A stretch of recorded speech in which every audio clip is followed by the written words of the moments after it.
হ্যাঁ ঠিক আছে ভাই।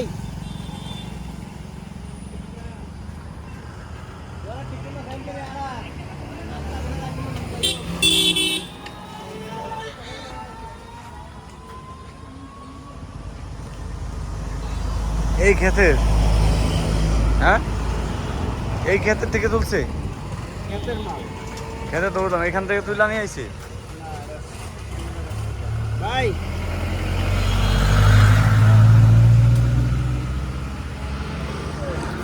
এভরিওয়ান, কক্সবাজার যাওয়ার পথে আমরা আবার ব্রেক দিলাম। তার কারণ হলো এই বাঙ্গি। আপনারা দেখতে পাচ্ছেন মাত্র ক্ষেত থেকে তুলে নিয়ে আসছে বাঙ্গিটা। অনেকগুলোই ছিল তার কাছে একটা পাকা ছিল, আর সেটাই আমরা নিয়ে নিলাম। কারণ নগদে ক্ষেত থেকে তোলা জিনিস খাওয়া স্বাদই অন্যরকম, সেটাই হলো মূলত উপভোগ করা। হুম হুম, ঠিক আছে, ভালো আছে।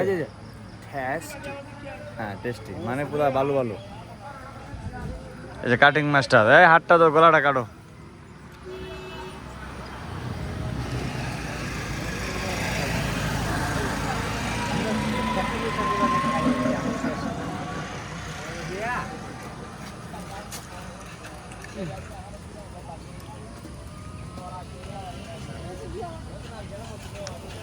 ঠিক আছে, অরিজিনাল ফিল আছে।